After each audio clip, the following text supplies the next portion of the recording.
I was reflecting on truth versus effectiveness. And for much of my life, I've heard the idea that the measure of truth is effectiveness. Like something is true if it works. So like that's the Tony Robbins belief, right? It's Tony Robbins. It's like, oh, gravity is true if your predictions about gravity work. And that's how a lot of things happen or how we treat a lot of things. Interesting moments of this breaking, for instance, Jordan Peterson, when he was talking to Sam Harris, Brett Weinstein brought up the idea of treating all guns as if they're loaded.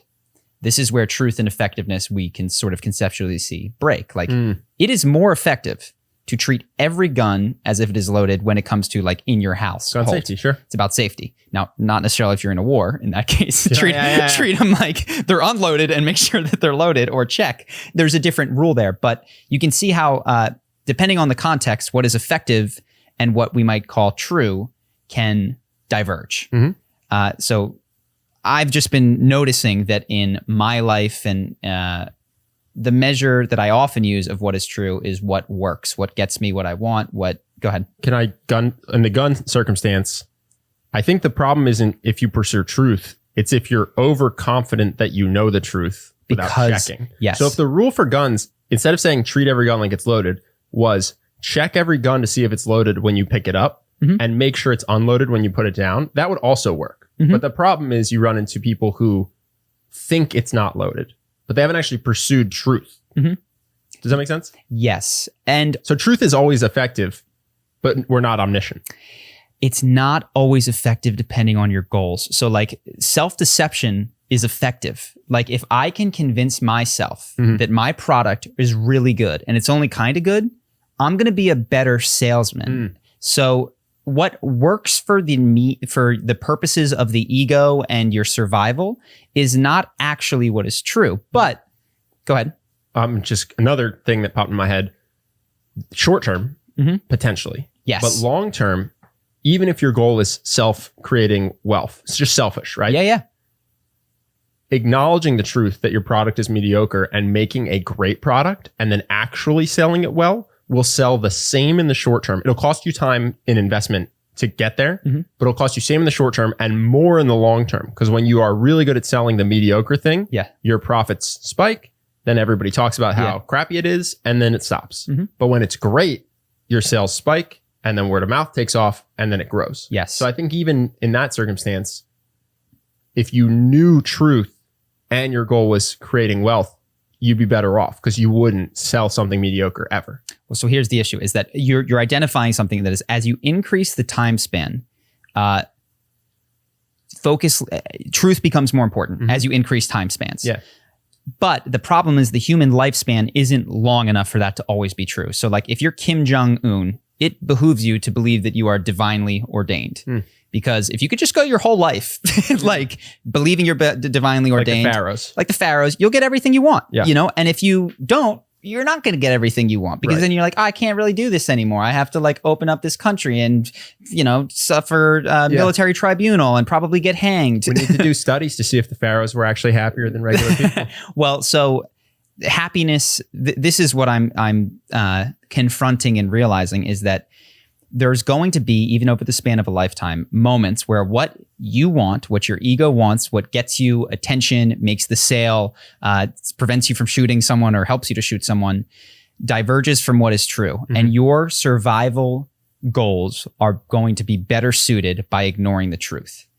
But I'm beginning to tap into, especially when I'm high and on these psychedelics, a deeper respect for truth, even at personal cost. And I think this is what ego death is in some way.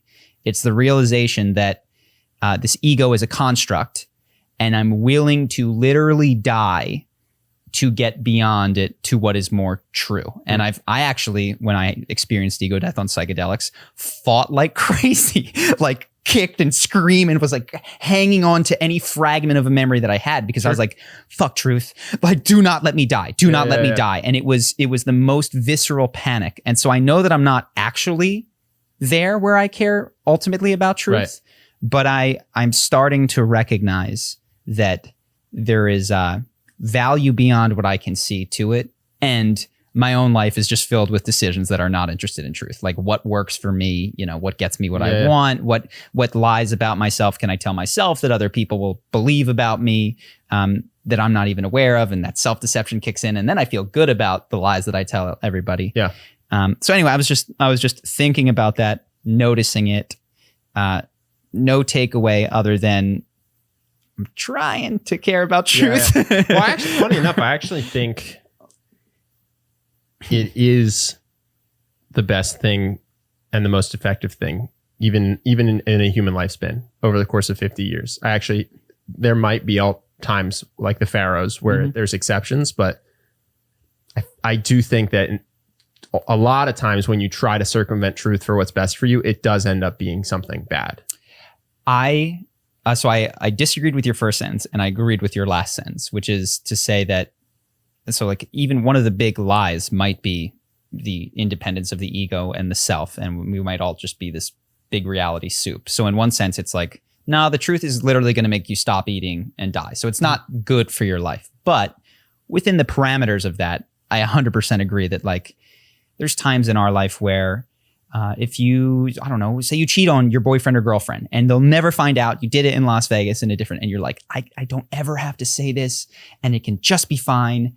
You are still better off telling the truth, having them freak out, maybe break up with you, losing the love of your life and starting from a ground zero, because what you don't realize is how that eats at your insides when you know that you did that and you can't share that with the person you're most intimate with. And it has these long-term consequences, which are very difficult to predict.